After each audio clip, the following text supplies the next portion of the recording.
Bonjour, j'espère que vous allez très bien et que Dieu vous protège. Bienvenue dans votre émission Entre nous, décryptage. Tous les matins, du lundi au vendredi, nous venons vous présenter des vidéos et nous vous permettons de réfléchir comme nous aussi nous réfléchissons. Alors pour commencer, je vous dis générique avec le single Penguin Pasteur. Non, je n'ai pas oublié, le clip vidéo arrive. Penguin pasteur, penguin pasteur, penguin pasteur. Il lave nos mamans. Penguin pasteur. Penguin Pasteur. Hey, vous êtes déjà là. Bonjour à toute la famille TikTok, Facebook. Vous êtes tellement nombreux à nous écrire. Frère William, regarde cette vidéo qui vient de Paris. Frère William, regarde cette vidéo qui vient de tel coin. Venir pour lire vos vidéos. Nous avons décidé de venir partager ces moments de vidéos ensemble.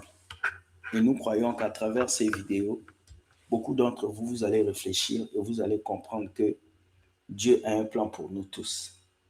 Je sais que beaucoup de gens m'ont dit de parler de K.S. Bloom, de parler de la musique d'aujourd'hui. Mais nous allons parler de ça la semaine prochaine. Le lundi prochain, peut-être qu'on aura une émission spéciale. Pourquoi les chantres qui se disent chantres de Dieu n'acceptent plus d'être des adorateurs, mais ils acceptent aujourd'hui d'être des artistes et tout court. Je vais vous expliquer pourquoi. Mais nous allons suivre ça prochainement. Voilà, nous commençons aujourd'hui avec quelques vidéos que vous m'avez envoyées. Ça m'a un peu fait rire, mais j'ai décidé de venir. Nous allons écouter M. Shora Kwetu. Je sais que vous connaissez Shora Kwetu. Il y a quelqu'un qui m'a envoyé sa vidéo de 2025 par là, qui m'a dit, écoute ce qu'il dit. Est-ce que c'est vrai ou c'est faux? Donc, on va écouter.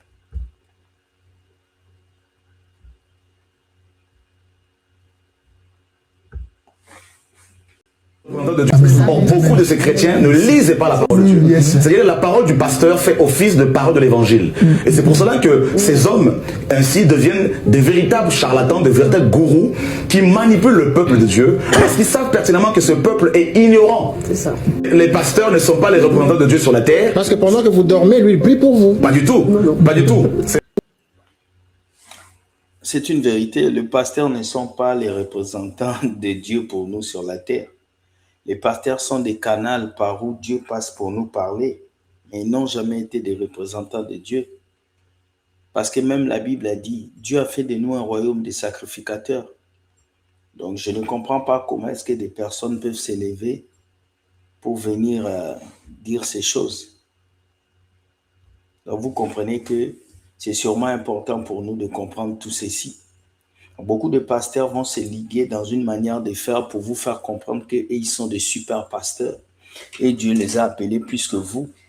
Vous allez voir, les chrétiens vont croire que ce n'est que le pasteur qui a raison et ils n'ont jamais raison. Voilà pourquoi dans vos églises, ce n'est que le pasteur qui parle. Vous ne parlez pas. Ce n'est que le pasteur qui s'exprime. Vous ne vous exprimez pas parce qu'on a fermé vos bouches. On va écouter. C'est fort ce qu'il dit quand même. Du tout, pas du tout. Ce n'est pas ce que la Bible nous dit. Ce sont tous les chrétiens qui sont des représentants de Dieu sur la terre. Parce que la Bible nous dit dans Apocalypse 1, le verset 4 à 8, et Apocalypse 5, 8 à 10, que Jésus-Christ a fait de tous les chrétiens un royaume des sacrificateurs. Voilà, aujourd'hui, tous les chrétiens sont des représentants de Jésus-Christ.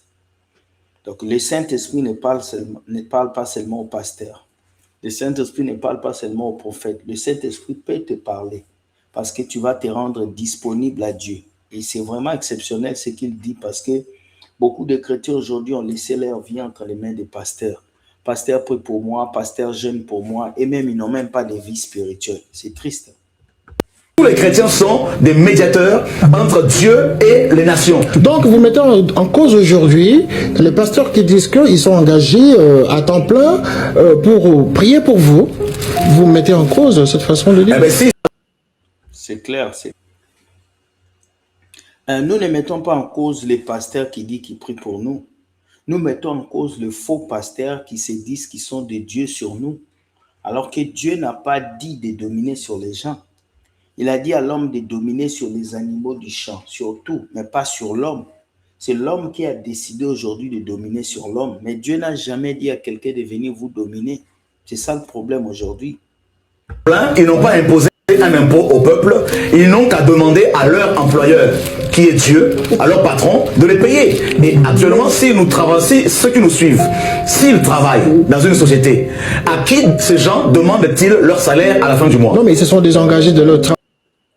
C'est ça ce que moi je ne comprends pas chez les pasteurs là, qui disent que je travaille pour Dieu à temps plein. Mais pourquoi tu demandes des offrandes aux enfants de Dieu? Pourquoi tu demandes des dîmes? Si tu travailles à temps plein pour Dieu, c'est Dieu qui doit te bénir. Reste dans ta maison et l'argent va quitter le ciel. Je pense qu'en tant qu'un pasteur sérieux, tu dois venir dire aux chrétiens, donnez-moi l'argent, je vais manger.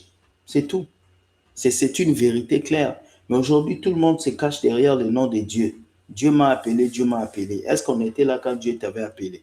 On n'a même pas de preuve que Dieu t'a appelé. Mais les gens vous suivent juste comme ça parce que vous avez mis titre pasteur prophète. Pour se consacrer à Dieu, pour prier pour vous. Mais si Dieu est leur patron, parce que c'est Dieu qui appelle. Jésus-Christ dit dans Jean 15, c'est moi qui vous ai choisi et établi. Donc si c'est Dieu qui les a choisis et établis, eh bien, ils n'ont pas à imposer un impôt au peuple, ils n'ont pas à imposer notamment la dîme qui était une pratique de la loi au peuple, ils n'ont qu'à aller voir Dieu pour que Dieu s'occupe d'eux. Et la Bible précise bien dans Matthieu 6, Jésus dit, ne vous inquiétez pas du lendemain, le lendemain aura soin de lui-même. Donc occupez-vous des choses du royaume et Dieu prendra soin de vous. Amen. Parce que Dieu nourrit les oiseaux alors qu'il ne sème ni le travail. Donc la dîme était une pratique de la loi. Voilà pourquoi Paul n'en a pas parlé. Paul a parlé des offrandes libres que chacun donne comme il a son cœur. Ouais, c'est ça qui me choque un peu par rapport aux dîmes aussi, parce que cette histoire des dîmes est un peu bizarre. Hein. Vous savez que Paul n'a pas parlé de la dîme. Les apôtres n'ont pas parlé de la dîme. C'est bizarre parce que si la dîme avait vraiment d'utilité aujourd'hui, je pense qu'on allait prêcher sur ça. Mais pourquoi les apôtres n'ont jamais prêché sur la dîme? Je ne sais pas, les gens vont me répondre par commentaire. Peut-être que vous avez des versions, les apôtres disent aux gens de payer la dîme, mais Paul est venu dire aux gens de donner selon ce que vous avez résolu dans vos cœurs.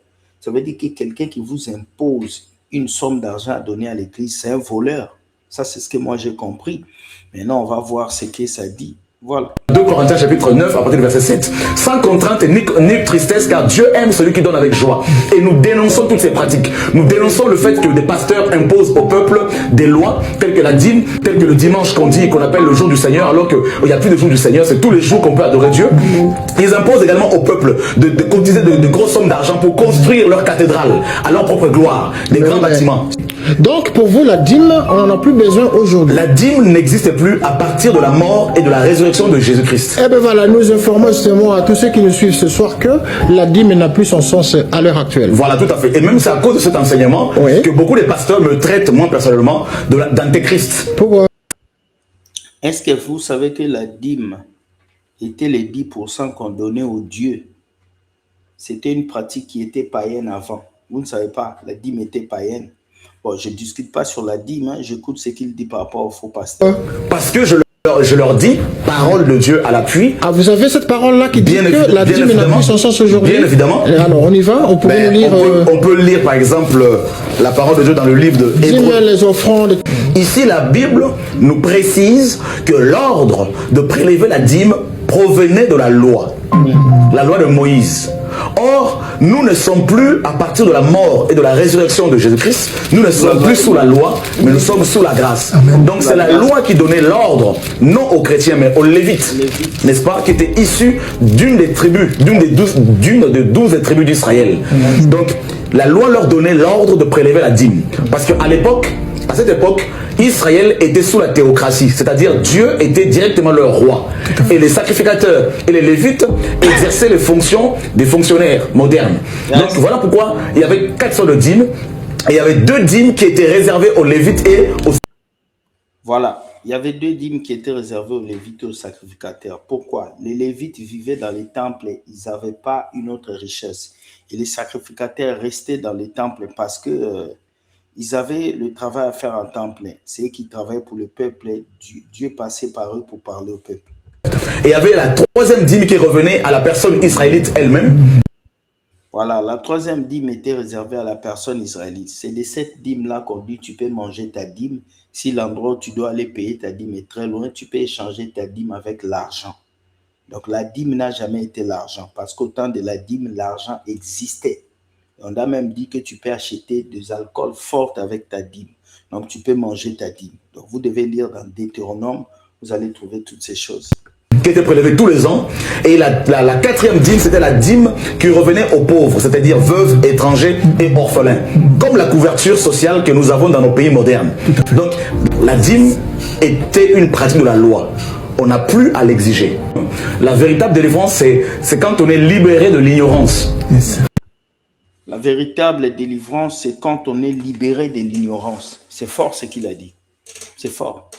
La véritable délivrance, ce n'est pas lorsqu'on chasse, ce n'est pas lorsqu'on te dit que ta mère est une sorcière. Ce n'est pas lorsqu'on te dit que ta maison est bloquée. Non, la véritable délivrance n'est pas que le prophète va prophétiser toute la journée pour toi.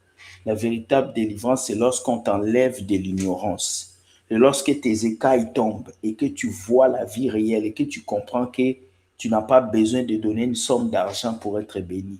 Tu n'as pas besoin de courir derrière des hommes pour être béni. C'est quand tu comprends que Jésus habite en toi et il a fait de toi son enfant. Ça, c'est la délivrance, ça. Prendre conscience de ça. C'est fort. Beaucoup de chrétiens, malheureusement, dans le monde, sont complètement ignorants. Mais pour être délivré de l'ignorance, il faut avoir l'onction. Pas du tout. Pour être délivré de l'ignorance, il faut tout simplement lire la parole de Dieu. Or, beaucoup de ces chrétiens ne lisent pas la parole de Dieu. C'est-à-dire que la parole du pasteur fait office de parole de l'évangile.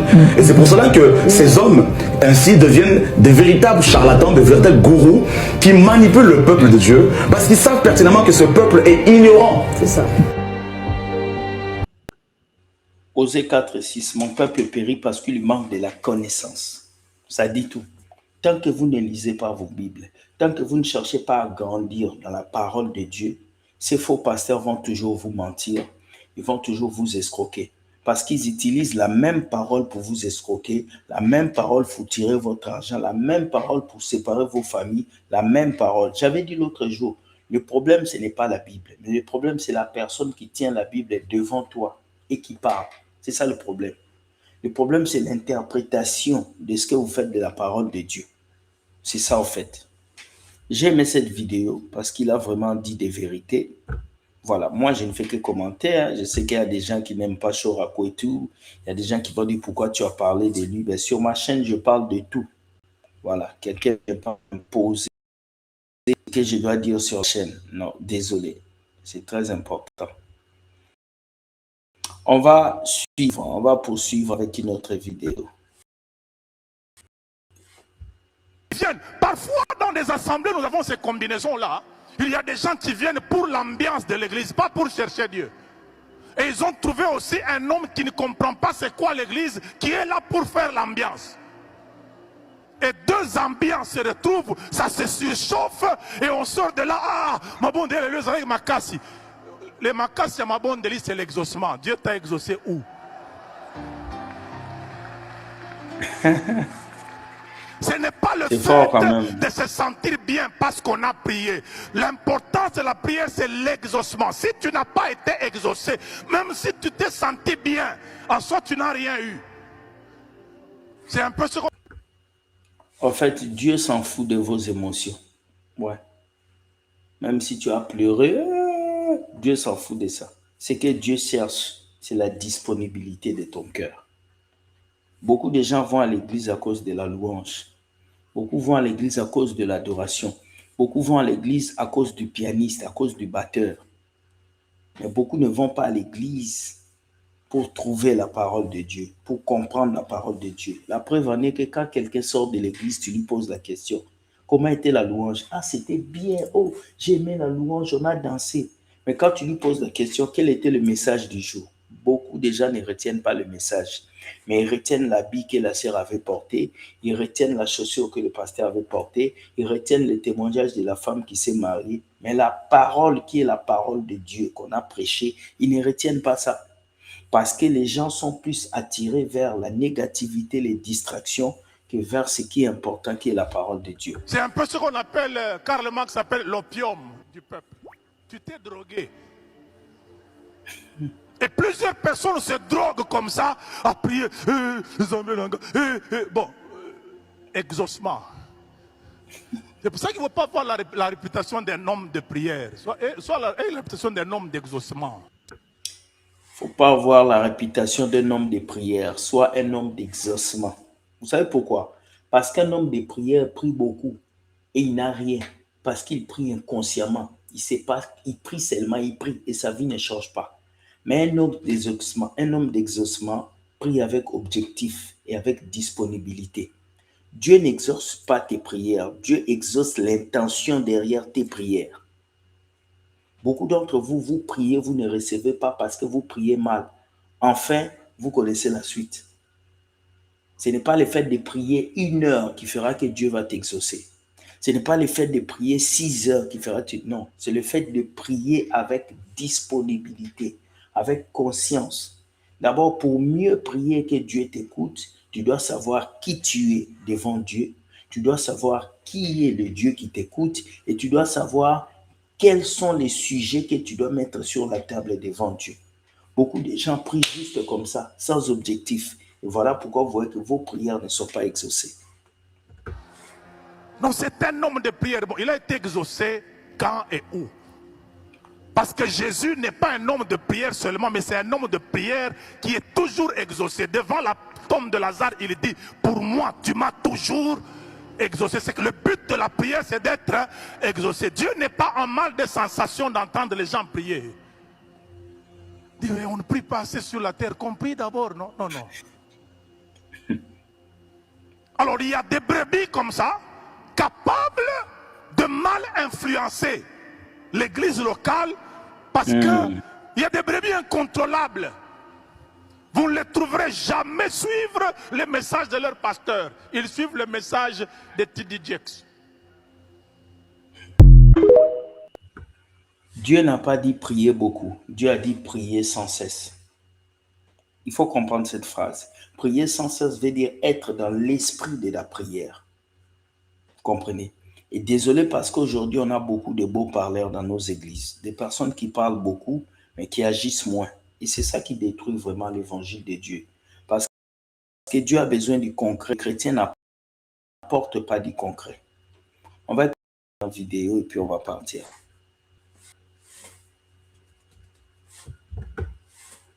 Il n'y a pas d'excuse, mes amis. Le chemin du Seigneur, chacun doit porter sa croix. Nous allons paraître devant le Seigneur, chacun avec sa croix. Comme ça que nous allons paraître devant le Seigneur. Chacun avec sa croix. Toi, ta croix, c'est qui? C'est ton mari. Il est ce qu'il est. Ce qu'il est ne te donne pas droit de lui manquer du respect. Ne te donne pas droit d'être une bonne femme, soumise. Jamais. Il est ce qu'il est. C'est ta croix. Ne la dépose même pas sur la tête du pasteur. C'est ta croix. Marche avec. C'est derrière cette croix qu'il y aura la récompense. La Bible dit, quand nous paraîtrons devant le Seigneur, il dira, bon et fidèle serviteur, entre dans la joie de ton Dieu. Ça, c'est notre attente, nous tous. Et bien aimé dans le Seigneur, je suis en train de rêver un jour.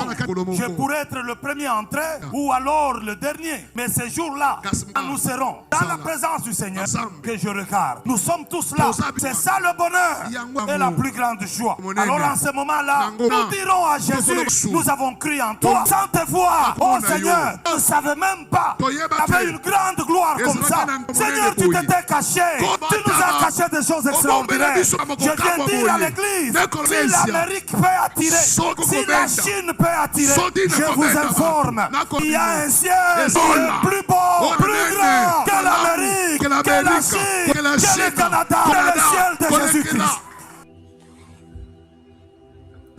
C'est vraiment beau de comprendre que chacun d'entre nous a une responsabilité, chacun d'entre nous a une marche et chacun d'entre nous doit prendre le taureau par les cornes. Le pasteur ne va pas vivre ton salut. Ta mère ne va pas vivre ton salut. C'est toi qui dois vivre ta vie chrétienne. Je ne viendrai pas chez toi pour te pousser à prier ou lire la Bible avec toi. C'est toi qui dois avoir des temps personnels pour lire et comprendre la parole de Dieu. Alors c'est très important que vous puissiez le comprendre. Jésus a dit que celui qui veut me suivre porte sa croix. Désolé parce qu'on est dans une génération où les chrétiens sont irresponsables. Il échoue à l'examen, c'est le diable. Il perd son emploi, c'est le diable. Il perd sa voiture, c'est le diable. Une fois, on m'a posé une question sur YouTube. On m'a dit, est-ce que seras-tu capable de renvoyer un frère de ton église qui travaille dans ton entreprise parce qu'il est incompétent? J'ai répondu oui. Je vais le renvoyer parce qu'il est incompétent. On m'a dit, tu n'es pas gentil, tu n'aimes pas Dieu. J'ai dit, ce n'est pas une question d'aimer Dieu. C'est une question de compétence. On ne vous emploie pas dans une entreprise parce que vous êtes beau ou parce que vous souriez bien. On vous emploie parce que vous travaillez. Et quand vous n'êtes pas compétent, on vous donne un temps d'approbation. Si dans les temps d'approbation, vous ne pouvez pas, on vous chasse de l'entreprise. Alors, il faut que nous, les chrétiens, nous puissions savoir quelque chose. Oui, les gens vont vous aimer parce que vous êtes beau, mais les gens ont besoin de vos compétences. Alors, portez vos croix. Quand vous échouez dans la vie, ne mettez pas ça sur la tête de vos oncles. Ne mettez pas ça sur la tête de vos tantes. Mettez ça sur votre propre tête. Car la Bible dit, celui qui reconnaît ses fautes trouve la solution, mais celui qui cache ses transgressions ne prospère point. Beaucoup de chrétiens ne prospèrent point dans les églises parce qu'ils cachent leurs transgressions. Mais je vais vous dire quelque chose. Dieu n'aime pas les hypocrites. Dieu aime les véridiques. Alors sois véridique afin d'influencer et d'impacter ta génération. Like cette vidéo et partage. Et laisse-moi comprendre ce que tu as compris. Laisse-moi croire et pouvoir apercevoir ce que tu as compris. Dieu gagne toujours. Bonne journée et bye.